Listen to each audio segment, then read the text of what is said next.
오늘 함께 은혜 받을 말씀은 우리 창세기 4장 우리 3절에서 8절 말씀까지입니다. 우리 구약 성경 5페이지에 있습니다. 우리 창세기 4장 3절에서 8절 말씀입니다. 제가 말씀을 봉독하겠습니다. 세월이 지난 후에 가인은 땅의 소산으로 제물을 삼아 여호와께 드렸고 아벨은 자기도 양의 첫 새끼와 그 기름으로 드렸더니 여호와께서 아벨과 그의 제물은 받으셨으나 가인과 그의 제물은 받지 아니하신지라. 가인이 몫이 분하여 안색이 변하니 여호와께서 가인에게 이르시되 내가 분하여 함은 어찌 됨이며 안색이 변함은 어찌 됨이냐. 내가 선을 행하면 어찌 낫을 들지 못하겠느냐. 선을 행하지 아니하면 죄가 문에 엎드려 있느니라. 죄가 너를 원하나 너는 죄를 다스릴지니라. 가인이 그의 아우 아벨에게 말하고 그들이 들에 있을 때에 가인이 그의 아우 아벨을 쳐 죽이니라. 아멘. 오늘 우리 그 주제를 한번 좀 볼까요? 말씀의 주제.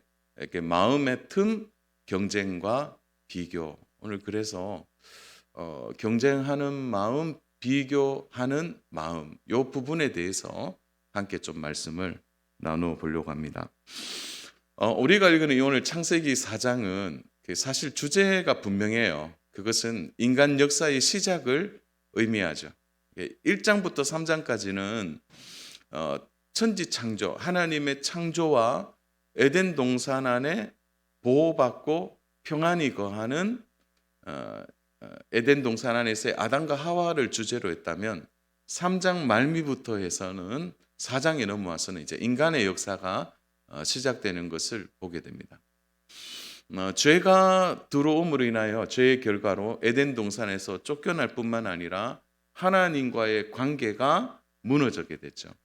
그래서 인류 역사가 이제 죄의 가장 강력한 영향을 받게 되는 시점에서 오늘 우리는 4장 말씀을 보게 되는 것입니다.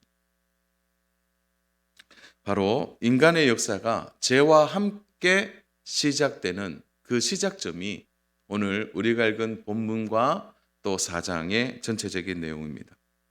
자, 인간의 역사가 어떻게 시작됩니까? 여러분 1절, 2절을 한번 봐주세요. 1절, 2절에 보면은 아담이 그의 아내 하와와 동침하매 하와가 임신하여 가인을 낳고 이르되 내가 여호와로 말미암아 득남하였다 하니라. 그가 또 가인의 아우 아벨을 낳았는데 아벨은 양치는 자였고 가인은 농사하는 자였더라. 자, 인간의 시작이 바로 생명의 태어남을 통하여 시작되고 2절에서는 직업을 가지고 일하는 것으로 시작되는 것을 보게 됩니다. 우리는 여기에서 한 가지를 묵상할 수 있죠. 그것은 죄를 지은 인간에게도 여전히 하나님이 주시는 복이 작동되고 있다는 거죠. 죄의 결과로 그들이 에덴 동산에 나왔음에도 불구하고 하나님은 그들을 돌보시되 그들이 생육하고 번성할 수 있도록 하나님의 복이 그들 안에서 계속해서 이제 미치게 되는 은혜를 보죠. 참 그 아이러니한 것 중에 하나가 그거예요. 죄를 지었는데도 잘 살아요. 죄 가운데 거함에도 불구하고 복을 받아 누리는 것처럼 보이는 사람들이 우리 주변에 참 많이 있어요.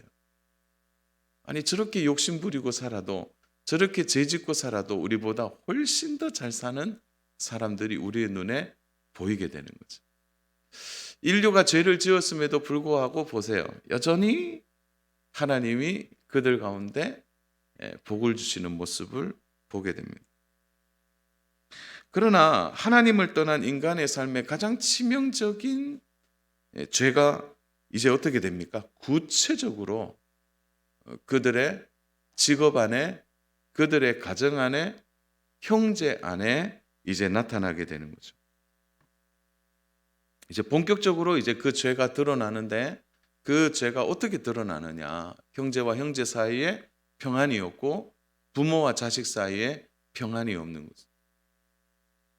이 평안이라는 주제는 창세기부터 요한계시록에까지 계속해서 평안, 평화, 화평 이런 주제를 가지고 굉장히 일관되게 흘러가고 있어요. 그래서 이게 분명하죠. 하나님 안에 있으면 평안이지만 하나님 밖으로 나가는 순간 그 평안이 깨어지게 되는 거예요. 그래서 아담의 시대로부터 요한계시록의 마지막 종말의 시대까지 인간의 역사 속에 가장 목말라 하는 부분이 뭐냐? 그것이 바로 평안이 없는 것입니다. 왜냐하면 이 평안은 무엇인가 물건을 주고 살 수 있는 것이 아니기 때문이죠. 평안의 길은 한 가지밖에 없어요. 다시 하나님 안으로 들어가지 않으면은 이 평안이 없는 것입니다. 오늘 이곳에 온 우리 예배하고 또 영상으로 예배하는 성도 한 분 한 분에게 이 시간 하나님이 평안 주시기를 축복합니다.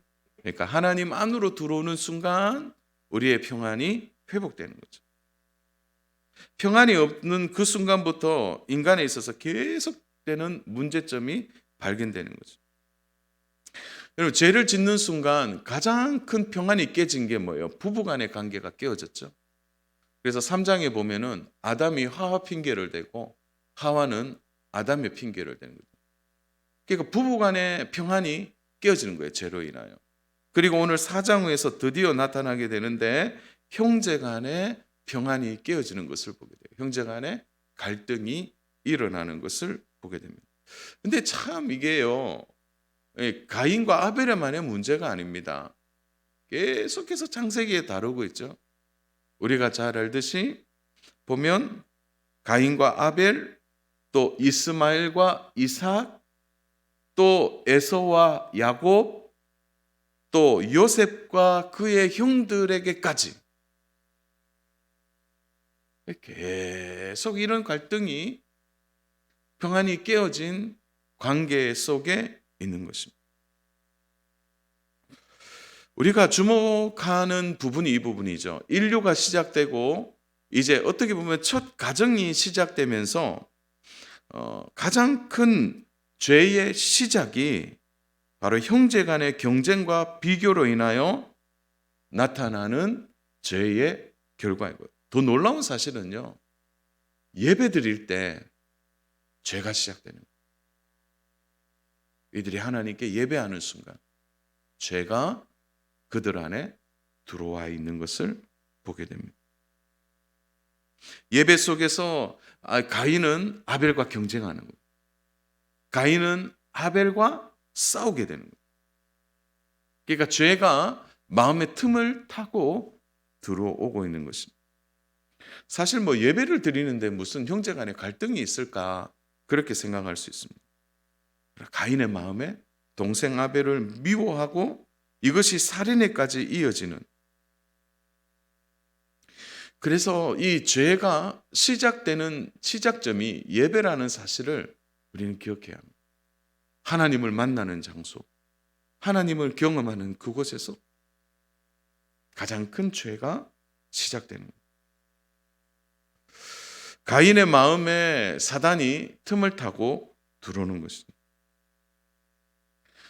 가인과 아벨은 좋은 예배자로 함께 하나님께 나아가는 것이 아니라 경쟁자로 하나님께 나아가고 있는 것을 보게 되는 거예요.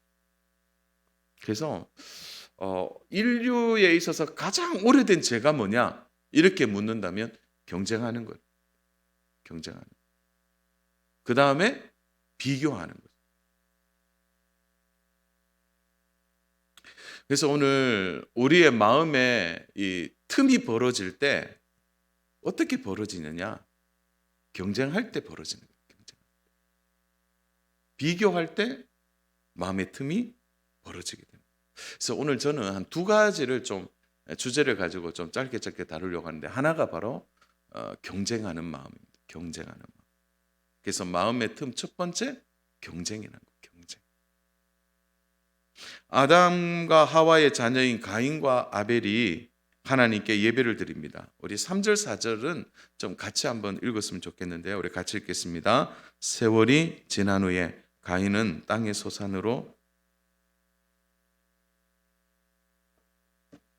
양의 첫 새끼와 그 기름으로 드렸더니 여호와께서 아벨과 그의 제물은 받으셨으나. 자, 첫 번째로 우리가 좀 생각해야 될 부분은 세월이 지난 후에라는 이 3절의 단어인데요. 여기서 이제 세월이 지났다라는 것을 좀 염두에 두세요. 이것은 그 시간적인 이야기를 하고 있는데 1년이 지난 후에 이렇게 됩니다. 그러니까 보통 이제 열매를 맺거나 새끼를 낳아서 이제 드릴 때 한 1년이라는 시간이 지나간 것을 이야기하고요. 3절 제일 하반절에 보면 가인이 여호와께 드렸고라는 요 드렸고라는 단어와 4절에서 아벨이 자기의 양의 첫 새끼와 그 기름으로 드렸더니 드렸고 드렸더니 요 두 단어는 동일한 단어예요. 동일한 단어입니다.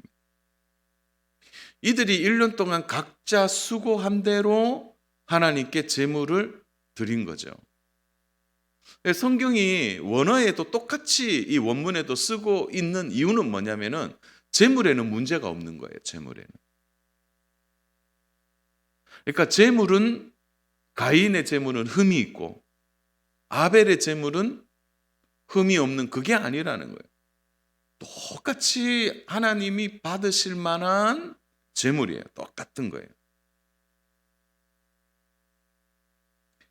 이들은 각자의 직업을 따라서 드렸죠. 가인은 농사 그리고 아벨은 목축. 똑같이 드린 것이죠. 직업에 문제가 있는 것도 아닙니다. 재물에 문제가 있는 것도 아니에요. 그러면 무엇이 문제가 되었을까요? 어떤 분들은 뭐 이 구절을 가지고 양을 드렸으니까 피의 제사니까 받았고 땅의 소산물은 피가 없으니까 안 받았다. 이건 너무 이상한 주장이에요. 그게 아닙니다. 가인이 대충 드렸다. 1년 동안 땅의 소산물을 대충 해서 드린다. 저는 그렇게 보잖아요. 그러면 성경이 3절에서 드렸고라는 단어를 쓰지 않았을 겁니다. 그러면 여기서 하나님이 무엇을 판단하고 계신 걸까요? 그래서 가인과 그의 제물이라고 말할 때 여기에 하나의 단어가 숨어 있습니다. 그것은 가인의 마음과 제물이에요. 마음이라는 부분이에요. 마음이라. 오늘 우리 주제가 뭐라 그랬죠? 마음의 틈이에요. 틈. 하나님은 가인의 마음을 알고 계셨던 거죠. 제물은 드렸는지 모르겠지만 가인의 마음은 하나님께 집중하지 못하고 있는 거예요. 가인과 아벨의 결정적인 문제는 가인이 아벨을 경쟁자로 보고 있었던 거죠. 가인의 마음이 이미 기울어져 있는 거죠. 우리가 너무나 잘 알듯이 가인과 아벨은 경쟁하는 사이가 아닙니다. 형 동생이에요. 형 동생. 그들은 서로를 보지 않아요. 하나님 앞에 예배를 드릴 때는 서로를 보지 않고 하나님께 드려야 되는 것이죠. 죄가 무서운 것은 우리 안에 있는 마음에 어디에 틈이 있는가를 너무 잘 안다는 거죠. 죄는. 그래서 예리하게 그 부분을 파고 들어와요. 그래서 한번 제가 좀 다루려고 준비하는 게 있는데 그게 열등감이죠. 열등감. 그래서 열등감을 갖고 있는 사람은 언제나 그것이 이제 문제가 되게 돼요. 어떤 분들은 외모, 뭐 다른 건 괜찮은데 외모만 탁 건드리면 마음에 틈이 딱 생겨요. 어떤 분들은 물질이에요. 물질. 거기에 마음을. 어떤 분들은 자존심. 사실은 오늘 이제 경쟁하는 마음에도 그 근원으로 더 들어가 보면은 자기의 자존심의 문제이거든요. 자존심의 문제. 나중에 가인이 하나님께 대들 때 자존심이 상했다는 거죠, 사실. 그런 각자의 마음의 틈이 다 있는 것입니다. 가인에게 있어서 가장 큰 마음의 틈은 경쟁하는 거죠. 동생과 경쟁하는 거죠.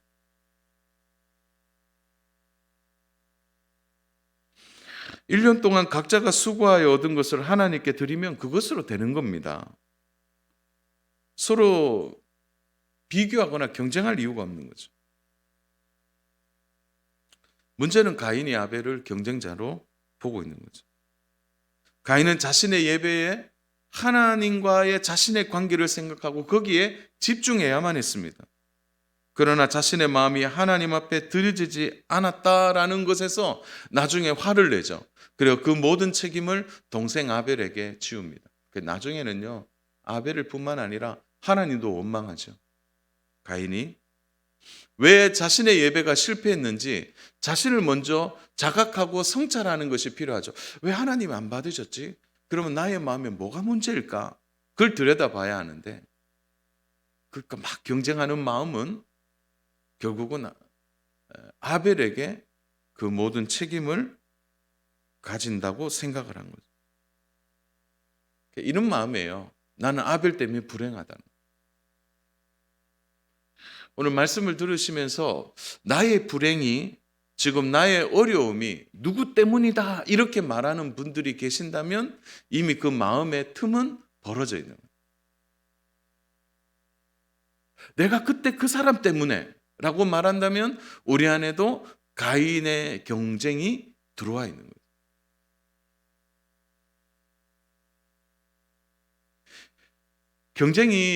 경쟁하는 마음이 무서운 것은 자신을 보는 눈을 완전히 잃어버렸다.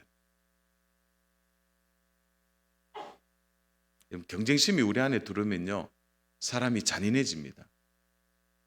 이렇게 비판하고 판단만 하기 때문이죠.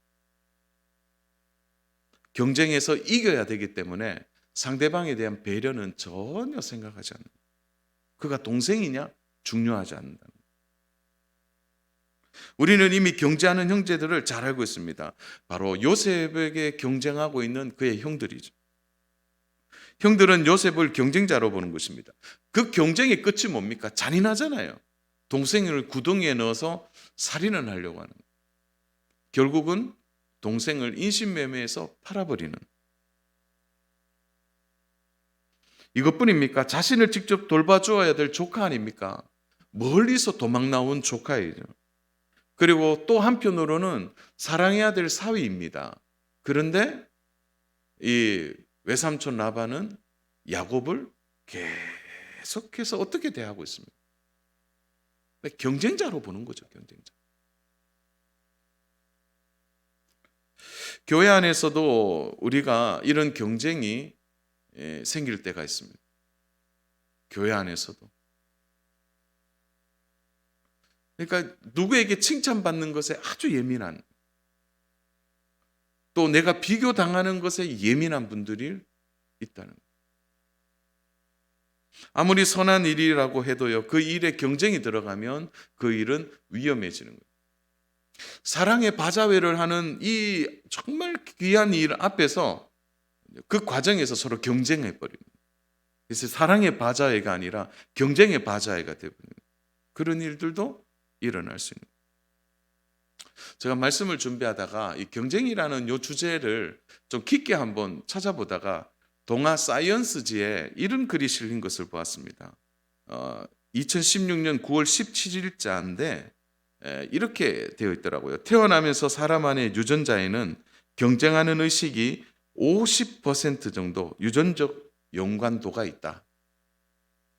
그러니까 과학지죠. 과학지에 사람의 마음의 한 절반 정도는 경쟁하는 유전자가 있다는 거예요. 동의하십니까? 저는 그 경쟁하는 유전자라고 보기보다는 그걸 보면서 그런 마음이 들더라고요. 이 경쟁하는 유전자가 아니라 이것은 우리 안에 있는 죄의 쓴뿌리죠, 쓴뿌리. 그러니까 죄의 쓴뿌리가 계속 우리를 경쟁하는 사회로 몰아내고 있는 거예요. 그게 죄를 지은 인간의 모습이 거죠. 주 안에 사랑하는 여러분, 언제든지 우리 마음에 경쟁하는 마음이 들어온다면 그것은 하나님이 주시는 마음이 아닙니다. 경쟁에는 만족이 없습니다. 경쟁하는 마음이 가장 큰 저주라고 말할 수 있는 이유는 어떤 것으로도 경쟁은 만족이 되잖아요. 그러면 경쟁에서 이기면 만족이 옵니까? 아니에요. 경쟁하는 사람이 평생 한 사람이 아니잖아요. 그 사람 이기면 또 다른 경쟁자가 나타나는 거예요. 그리고 그 사람을 이기면 또 만족할까요? 아니에요. 또 다른 경쟁자가 생기는 거죠. 경쟁의 세계 속에 마치 들어가서 거기서 더 이상 나올 수 없을 만큼 경쟁은 우리를 그 속에 몰아넣고 있는 것입니다. 주 안에 사랑 여러분, 우리 안에 경쟁하는 마음이 들어온다면 죄가 나와 가장 가까이에 있구나라고 생각하셔야 합니다. 보십시오. 가인이 잃어버린 것은 아벨과의 평화 문제뿐만이 아닙니다. 그 경쟁 속에서 가인은 하나님도 잃어버린 거예요. 바라옵기는 주 안에 사랑하는 여러분, 오늘 하나님이 나에게 주신 가족들이 있습니다. 형제들이 있고 직장의 동료들이 있고 가까이는 우리 성도님들이 있습니다. 혹 이들 안에 경쟁하려고 하는 마음이 있습니다. 또 경쟁자가 있습니다. 하나님이 나에게 붙여주신 데는 분명한 이유가 있는 것이죠. 경쟁하라고 붙여주신 것이 아닙니다. 하나님 우리에게 붙인 모든 사람은 딱 두 종류밖에 없어요. 사랑하려고 붙여주셨고 섬기려고 붙여주신 거예요. 특히 형제는 누구입니까? 우리 잠언 17장 17절을 같이 한번 읽어보겠습니다. 같이 한번 읽겠습니다. 친구는 사랑이 끊어지지 아니하고 형제는 위급한 때를 위하여 나느니라. 하나님이 주시는 친구와 형제의 목적이 분명하죠. 근데 이들이 다 경쟁자라고요? 그것은 죄의 결과입니다. 본격적으로 가인의 마음에 경쟁하는 마음이 딱 그의 마음에 들어오니까 예배가 제대로 드려지질 않는 거예요. 하나님이 주목하는 예배가 아니라는 것입니다. 문제는 경쟁은 더 큰 죄를 불러온다는 것입니다. 그 죄로 인하여 결국은 관계가 깨어지는 것뿐 아니라 생명을 잃어버리는 일들까지 되게 되는 것입니다. 지금 경쟁하는 사람이 있습니까? 마음의 틈이 이미 벌어진 것입니다. 저 안에 사랑하는 여러분, 다시 마음을 리셋하셔야 돼요. 그 경쟁하는 마음에서 나오셔야 돼요. 그 경쟁이 형제입니까? 그 경쟁하는 사람이 가족입니까? 다시 하나님 안에 들어와서 생각을 정리하셔야 합니다. 중요한 것은 이런 결단을 하는 순간 성령님이 우리를 도와주신다는 거예요. 성령님이 우리 안의 마음을 다시 회복시켜 주신다는 거예요. 그래서 우리는 성령님께 다시 하나님 내 마음을 고쳐달라고, 성령님이 내 안에 역사해 달라고 도움을 구해야 하는 거예요. 주 안에 사랑하는 여러분, 우리는 모두 경쟁자가 아니라 사랑하고 섬기고 함께해야 될 사람. 교회 성도들도 마찬가지죠. 경쟁 사회라고 인정하지 마십시오. 세상은 그렇게 우리들에게 계속해서 신호를 보내요. 경쟁해야 이기지. 아닙니다. 경쟁해서 이기는 거 아니에요. 성경의 원리는 사랑하면 이기는 거예요. 성경은 사랑하고 섬기면 이긴다고 말했지 경쟁해서 이긴다고 말하죠. 섬기는 자가 더 큰 자라고 말씀하십니다. 바라옵기는 주 안에 사랑하는 여러분, 경쟁하지 않기를 바랍니다. 사랑하십시오. 또 하나가 무엇이죠? 비교하는 마음입니다. 비교의식이죠. 마음의 틈 두 번째가 비교하는 거죠. 자, 가인의 마음을 요동하게 한 이유가 뭘까요? 우리 5절입니다. 같이 읽겠습니다. 5절 시작. 가인과 그의 재물은 받지 아니하신지라.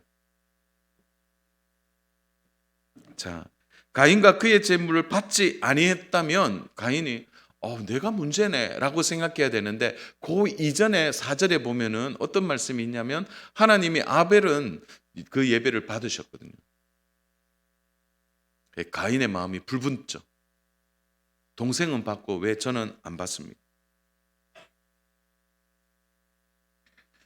가인은 자신의 예배를 받지 않는 것에 대해 괜한 분한 마음을 가지는 거죠.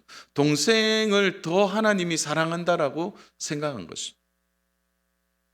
사실 예배 형식은 가인이 잘 갖추었습니다. 제물도 잘 갖췄고요. 예배 드리는 형식도 잘 준비되었어요. 그러나 마음은 그가 준비되지 않았다는 거예요. 하나님이 지적하신 부분이 마음인 부분이 마음. 5절을 보시면 그의 재물을 받지 아니하신지라에서 이 받지 않는다라는 이 단어가 로샤라는 뜻인데요. 이건 뭐냐? 하나님이 쳐다보지도 않았다는 거예요. 하나님이 쳐다보지도 않았다는 거예요. 가인이 그냥 예배를 어느 정도 드렸네? 이게 아니라 하나님이 아예 외면하셨다. 왜냐하면 가인은 형식은 갖추었지만 그의 마음이 이미 동생에게 기울어져 있는 거예요.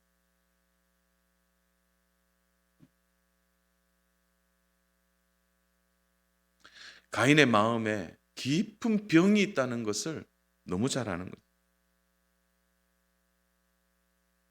경쟁하는 마음이 우리 안에 들어오면 마음이 병이 듭니다. 모든 게 이제 그렇게 보이는 거예요. 비교하는 마음이 우리 속에 들어오면 똑같이 마음이 병들기 시작합니다. 왜 하나님이 나의 예배를 받지 않으셨지? 내 마음에 무엇이 문제일까?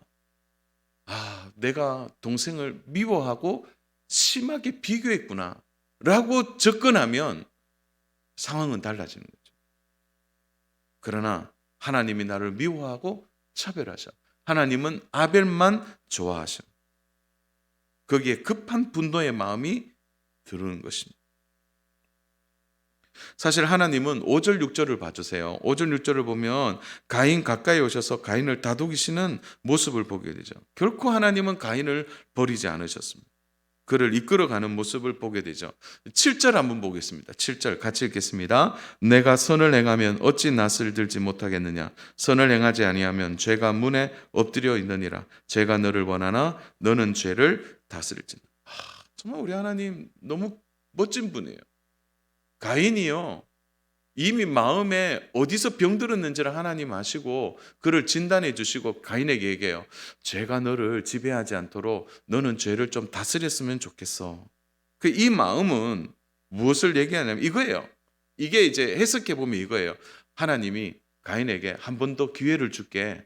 네 마음을 돌이키면 이 문제에서 해결된다는 거예요.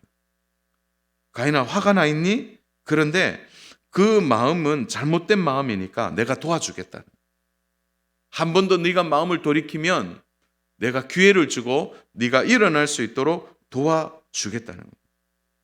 하나님이 가인의 마음을 만져주신 거죠. 그러나 이러한 마음에 가인이 오히려 더 분을 갖게 되는 거죠. 비교하는 마음이 우리 속의 주관이 되고 딱 중심이 되면 하나님의 사랑이 별로 가슴에 안 나와요. 하나님이 나에게 주신 것이 눈에 들어오지 않습니다. 비교하는 순간 마음이 이미 다른 곳에 가 있는 거예요. 좀 시간이 되면 나중에 그 부분도 한번 다루려고 하는데요. 사울 왕의 급한 마음들이 뭡니까? 다윗에 대하여 비교하는 마음이에요. 그는 이미 왕입니다. 모든 것을 가진 자이죠. 그러나 하나님 주신 것이 더 이상 생각나지 않아요. 오직 다윗만 보게 되는 거예요. 오늘 이러한 비교가 우리의 마음을 병들게 하는 이유가 여기 있는 거예요. 하나님 주신 모든 은혜가 생각나지 않는 거예요. 우리가 성령의 은혜를 입고 하나님의 사랑에 젖어 보세요. 작은 것 하나라도 그 감사가 넘치는 거예요. 이번에 MIP 어머니 기도하는 어머니에서 보니까 자녀의 100가지 자녀를 칭찬하는 것을 자녀의 장점을 적어보라. 그 아마 과제가 있었던 것 같아요. 근데 어떤 분이 그런 고백을 하더라고요. 한 몇 가지 안 쓰니까 더 쓸 게 없대요. 자녀에 대해서. 그런데 또 생각해보고 또 생각하는데 나중에는 너무 많아지더라는 거예요. 그게 눈이 열린 거죠. 자녀에 대한. 하나님이 주신 그 은혜들이 얼마나 큰데 이 비교하는 순간 그것이 막히는 거예요. 세상은 비교하라고 말합니다. 네가 저보다 낫지 않니? 더 많이 가져라. 더 많은 것을 가져야 된다라고 얘기해요. 비교해서 행복이 온다고 말하는 거예요. 그렇지 않습니다. 가인은 이미 죄 안에 완전히 기울어져 있는 거예요. 자, 보십시오. 이제 비교하는 마음이 결국 어디까지 이르게 됩니까?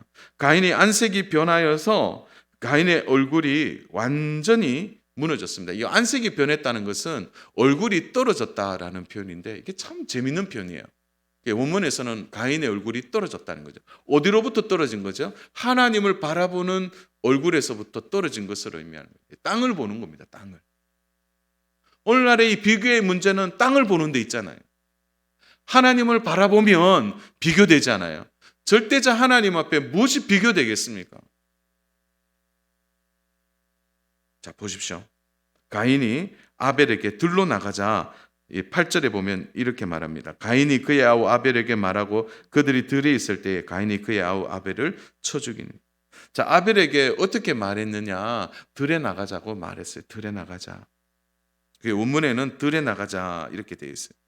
자, 그리고 가인이 아벨을 데리고 들에서 가인이 아벨을 죽이게 되죠. 가인이 의도적으로 다 준비해 놓고 있는 겁니다.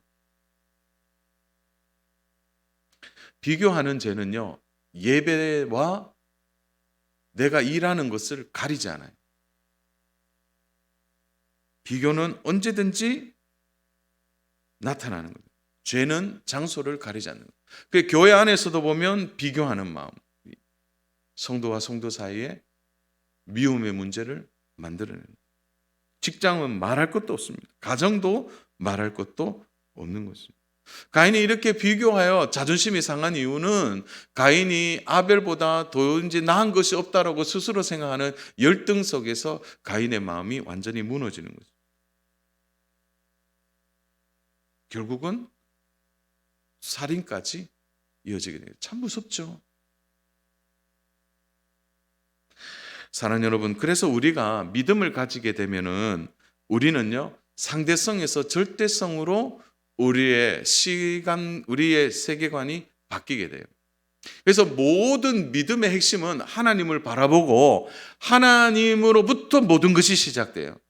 상대적인 건 뭐죠? 믿음에서 출발하지 않는 것은 모든 것이 사람이죠. 사람 보고 판단하고 상황 보고 판단하고 환경 보고 판단하게 되는 거예요. 그래서 믿음은 끊임없이 우리들에게 도전하죠. 상대성에서 절대성으로 나오라는 거예요. 하나님을 바라보면 비교할 것이 없는 거예요.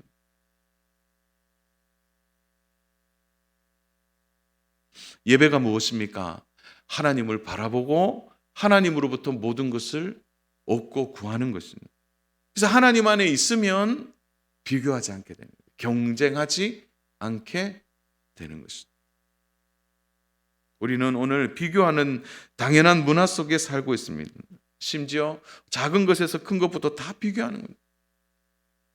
초등학생이 그런 얘기를 한다고 그러죠. 어느 아파트에 사는지 서로 물어보는 겁니다. 그래서 같은 아파트에 살면 친구가 되고 다른 아파트에 살면 친구가 되지 않는, 말도 안 되는 거죠. 뭐 집은 말할 것도 없고요. 타고 다니는 자동차도 비교하고, 그리고 옷도 비교하고, 가방도 비교하고, 시계도 비교하고, 뭐 어떻게 다 비교하는 거예요. 바로 이것이 세상이 주는 덩어리라는 거예요. 사랑하는 여러분, 우리 안에 일어나는 경쟁하는 마음과 비교하는 마음을 이길 수 있는 것은 하나밖에 없어요. 우리 모두가 하나님 안에 사는 것입니다. 하나님 안으로 들어가는 것입니다.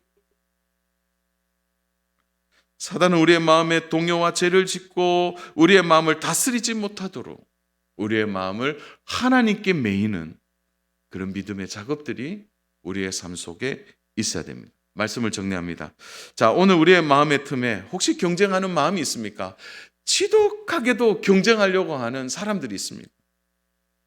비교하는 마음이 자리 잡지 못하도록 오늘 나의 연약함과 부족함을 그대로 하나님께 노출해서 하나님, 나는 이렇습니다.